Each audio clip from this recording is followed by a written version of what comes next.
गीता और रामायण के आधार पर पहचान।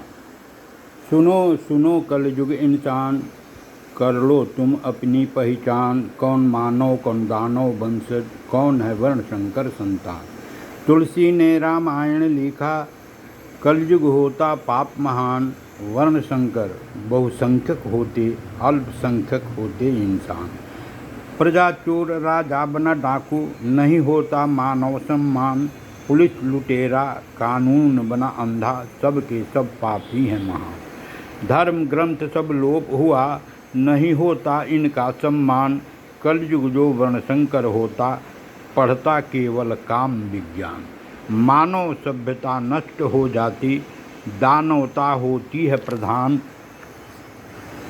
जो नित लाखों पाप है करता, वहीं कलयुग होता है महान। पाप पुण्य में भेद न कोई, नहीं रखते इसका कोई ज्ञान। जिसके पास बल पौरुष होता, दुनिया करती उसकी गुणगान।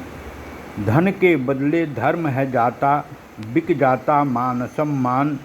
वर्ण शंकर को मैंने देखा, ले लेता अपनों का जान।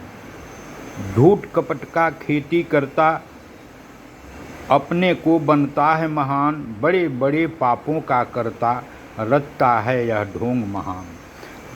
वर्ण शंकर कहते हैं किसको, इसका मैं देता हूँ ज्ञान। हे कलयुग के मानव जाति, तुम खुद कर सकते पहचान। गीता ज्ञान बताती हमको, अधर्म पाप को लाता है। पाप प्रथम नारी को खाता, उसे दूषित कर जाता है। जो नारी शादी से पहले पुरुष संपर्क में आती है, या शादी के बाद भी कोई पर पुरुष अपनाती है, वही नारी दूषित हो जाती, नारी अस्तित्व गंवाती है। अब वह जिसको पैदा करती, वर्णशंकर संतान कहती है। हर नारी आज कलयुग में अपने को पतिव्रता बतलाती है।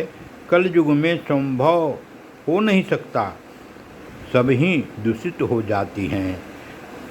4 श्रेणी पतिव्रता की होती, शास्त्र ही बतलाता है। प्रथम श्रेणी होती नहीं कलयुग, अन्न अपवाद में आती हैं। द्वितीय श्रेणी उत्तम है कलयुग, तृतीय निकृष्ट में आती है। श्रेणी चतुर्थ की पतिव्रता अधमाधम कहलाती है। सती अनुसुईया पतिव्रत धर्म सीता को समझाती है। 4 प्रकार की पतिव्रता हैं, इनका भेद बतलाती हैं। जो होती उत्तम श्रेणी की, पर पुरुष सपने में भी नहीं लाती है। मध्यम पर पुरुष को देखती, भ्राता पिता और पुत्र बनाती है।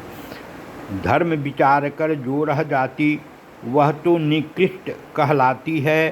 समय अभाव या भय के कारण नारी अधमाधम कहलाती है। अब